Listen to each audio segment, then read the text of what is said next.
سلام بچه ها، خوب هستین؟ امروز اومدم ادامه داستان پرنسس کوچولویی به نام لیلی رو براتون تعریف کنم.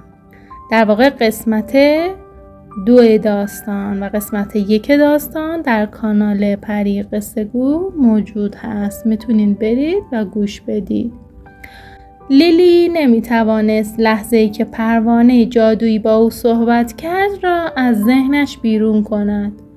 نام آن پروانه را نمیدانست، اما احساس میکرد که ماجراهای بیشتری در پیش دارد. چند روز بعد، هنگامی که در قصر مشغول بازی بود، صدای نگرانی خدمه را شنید. یکی از باغبانها گفت: چشمه طلایی باغ خشک شده. آب آن همیشه جاری بود، اما حالا هیچ قطره‌ای باقی نمانده. لیلی با خودش فکر کرد شاید این هم رازی باشد که بتوانم کشفش کنم. او یواشکی از قصر بیرون رفت و به سمت باغ مخفی دوید. وقتی به چشمه طلایی رسید، دید که واقعاً خشک شده. سنگ‌های درخشانش بی‌نور شده بودند و هیچ نشانی از آب نبود. او به یاد قول پروانه افتاد. نفس عمیق کشید و گفت: پروانه جادویی، کجایی؟ به کمکت نیاز دارم. لحظه‌ای بعد همان نور آبی درخشان در میان درختان ظاهر شد و پروانه جادویی در هوا بالبال زد.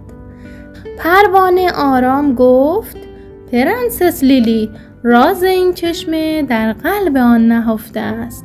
اگر می‌خواهی آب را بازگردانی، باید چیزی را که از همه بیشتر دوست داری به چشمه هدیه دهی. لیلی به فکر فرو رفت. او خیلی چیزها را دوست داشت، اما عزیزترین چیزی که همیشه با خود داشت گردنبند طلایی کوچکی بود که مادرش به او هدیه داده بود. کمی تردید کرد، اما بعد با شجاعت گردنبند را باز کرد و داخل چشمه خشک گذاشت. لحظه‌ای بعد زمین لرزید و چشمه با نوری طلایی شروع به جوشیدن کرد. آب زلال و درخشان فوران کرد و دوباره در باغ جاری شد. پرندگان آواز خواندند و گلها بوی خوشی در هوا پخش کردند. پروانه لبخند زد و گفت: تو نشان دادی که برای کمک به دیگران حاضری از چیزهای عزیزت بگذری. به همین دلیل چشمه طلایی همیشه برای تو و سرزمینت خواهد درخشید. لیلی با لبخندی بزرگ به قصر برگشت.